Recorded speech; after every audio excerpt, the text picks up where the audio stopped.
Assalamualaikum and hi. Today we will be presenting the article review that has been chosen by our group entitled A Review of Major Industrial Accidents in Malaysia, written by Nafis Syakmiliar, bin Muhammad Nasir and Hasnora Jafri.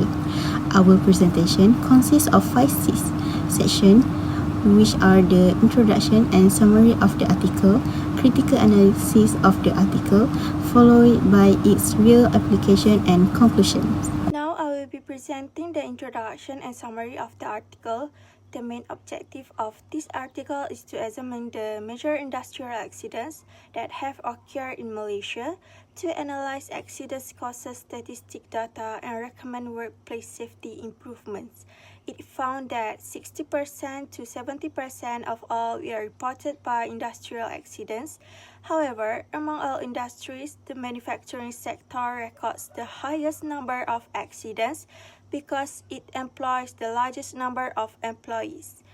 The authors identified the most common causes of accidents were included struck by moving objects, falls from height, equipment failure, unsafe workplace conditions, and unsafe human behavior. Next, I'll be presenting about critical analysis of this article.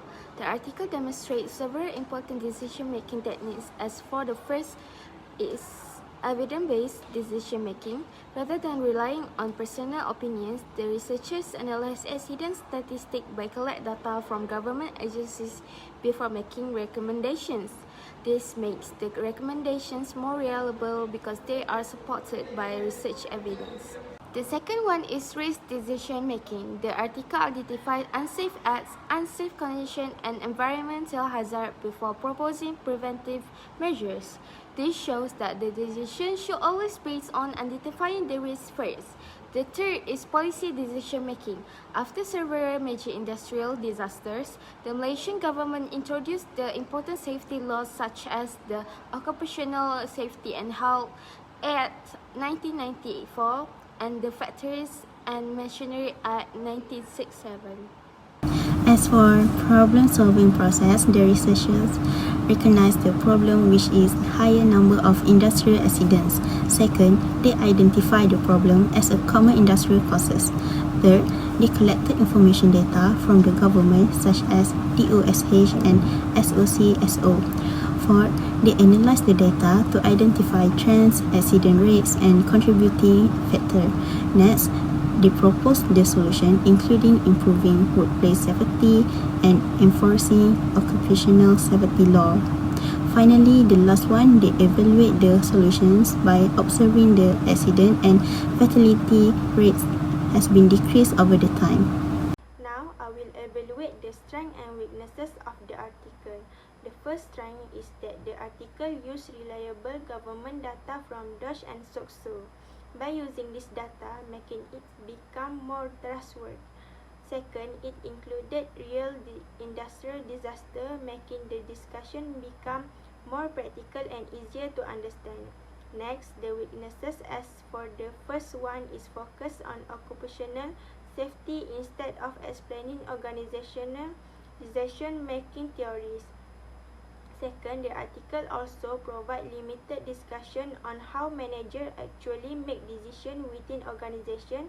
And the last one is some of the statistic data that collected from government might be relatively old and may not fully represent today's workplace environment. Now I will be discussing about how this article can be applied in the real world. From this article, we found that there are 3 different perspectives in real-world organizational management. These perspectives are from manufacturing industries, construction companies, and also office management. So, for the first one is manufacturing industries. Managers can analyze accident report to improve machine maintenance and employee safety trainings. Okay. Next, as for construction companies, managers can conduct regular risk assessment and safety briefing before works begin to reduce falls and other workplace hazards. Last one is office management. Even working in the office, but the same concept is still the same.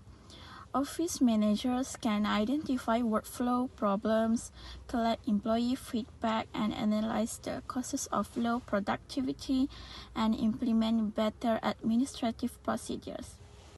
To conclude this article, the researchers show that the comprehensive review of industrial accident in Malaysia and demonstrate how systematic decision-making and problem-solving can improve workplace safety.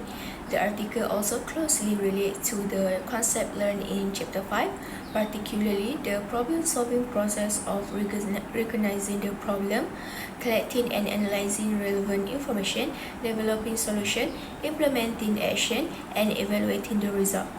In addition, it highlights that successful decision-making requires collaboration between management, employees, and government agencies to create a strong safety culture.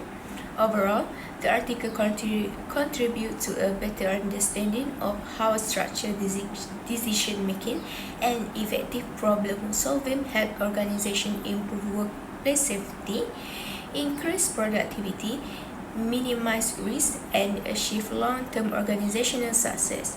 It emphasizes that continuous evaluation and improvement are essential for maintaining a safe, efficient, and productive working environment.